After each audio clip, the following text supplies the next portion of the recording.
morning, everybody, and happy Friday. As chairperson of the National Occupational Health Nurses section, I would like to take this opportunity to welcome you all today and thank you for taking this time out for yourselves. Today, I would like to acknowledge on behalf of the committee and the INMO that we really appreciate the amazing work you do every day, but especially during these unprecedented times. We've had to adopt new ways of living, working, to act with speed and agility over the past number of months due to COVID-19 to ensure that we kept our employees, workplaces and communities safe. The nature of our work, your commitment and professionalism and what you do every day echoes the importance of occupational health in the workplace more than ever. How we've shown that we are an integral part of the business, whether public or private, working in a multidisciplinary team, removing those silos that we have often talked about here. The support we have given to one another, the networking, the sharing practices, keeping up to date with the latest changes from the government, the HSE, the WHO, CDC, NEFIT, etc., which at times was challenging. And we all know how frustrating it was when we seemed to be constantly changing the advice we were giving our employees and organisations. But we know that our employees valued and trusted our expertise during this crisis. But our work is not done. Apart from sustainability and continuing to perform our normal routine daily tasks, the next big challenge will be occupational health bracing itself for the other physical and mental health consequences which we will see down the line due to the fallout from this pandemic, and also for the imminent COVID-19 vaccine rollout, which we will hear more about from Professor Horgan. Today is the day to say thank you.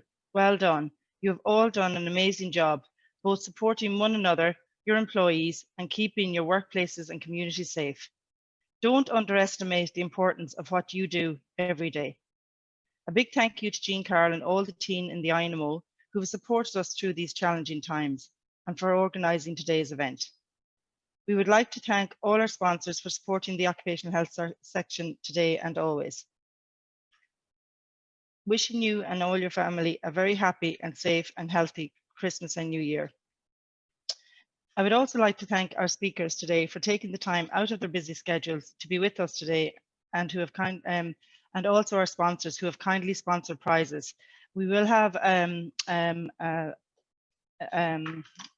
prize given at the end. So we will ask everybody at the end of the day to put in their names and contact details into the chat box.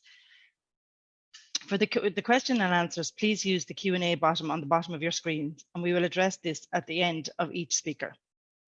So without further ado, I would like to introduce Karen McGowan, the INMO President, to formally open our conference. Karen is an AMP in the Emergency Department of Dublin's Beaumont Hospital. She has served for 4 years on the INMO executive. Last month at the Special Delegate Conference, she was elected President of the organisation. She looks forward to this new and exciting challenge. It is an absolute welcome, or is an absolute honour to welcome Karen, as she will be the voice for nurses and midwives and is incredibly proud of how hard her colleagues is working. She will work tirelessly to see the full implementation of the Labour Court recommendations and build on the substantial gains made for our nurses and midwives. Thank you, Karen. Thank you, Una. Thanks very much. Good morning to you all. I'm just going to share a couple of slides with you and we'll get the welcome on going.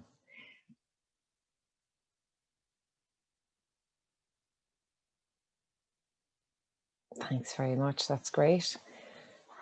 We are delighted to welcome you to our webinar this morning. Today, as I say, would not be taking place only for the huge dedication of our planning committee, who have put many hours into ensuring that you have an excellent programme for today.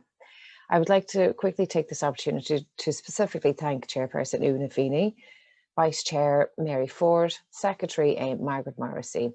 I also wish to place on record our sincere appreciation to all our sponsors whose support has ensured we can run this event for you today.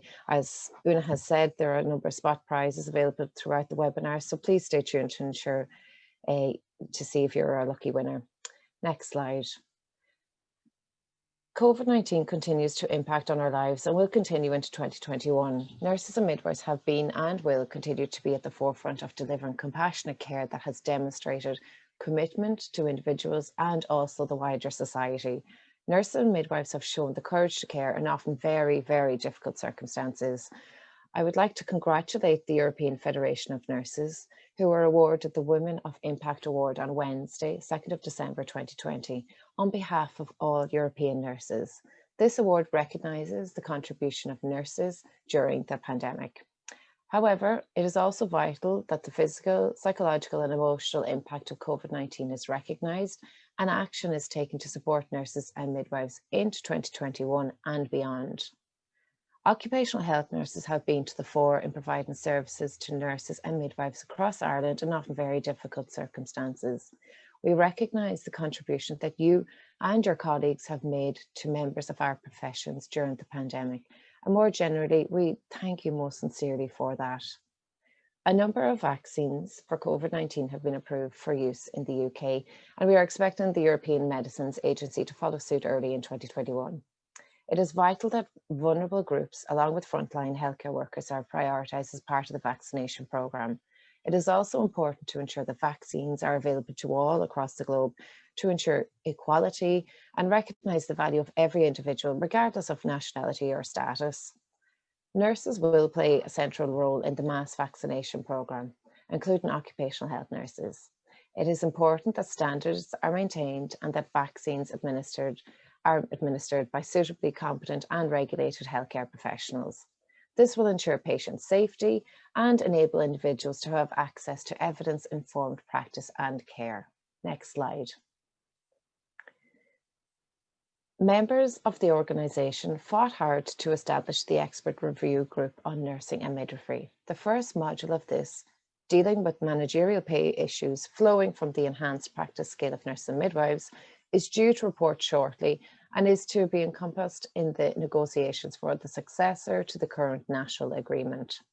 Your organisation has made extensive written and oral submissions to the Expert Group on Managerial Pay Issues and on the future of nursing and midwifery in Ireland.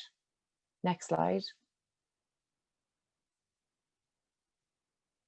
This truly has been the International Year of the Nurse and Midwife, not necessarily in the manner that we might have hoped.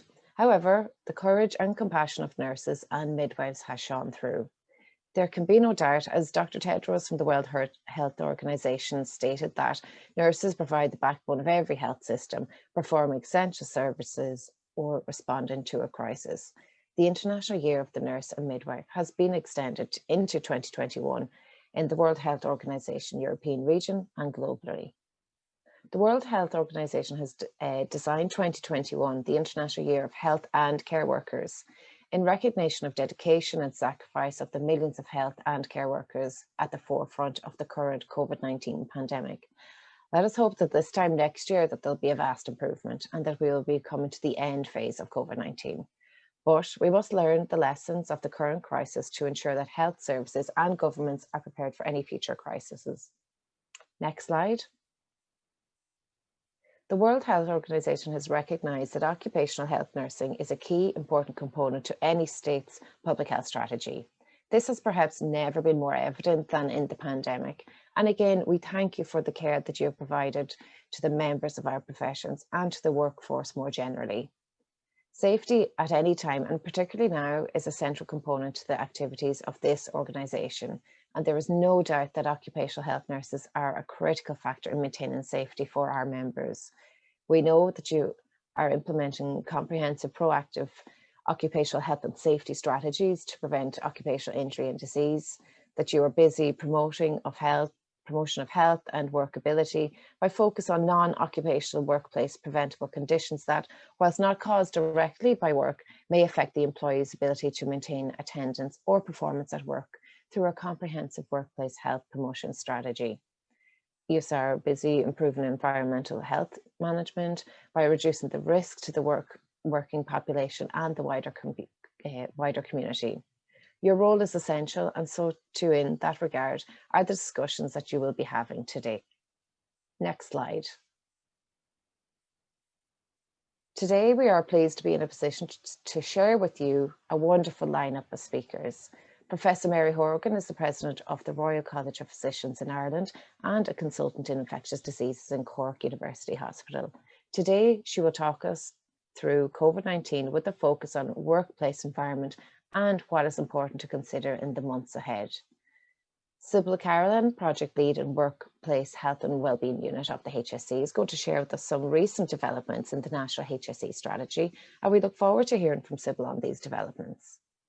We are also delighted to welcome back this year Alan Short.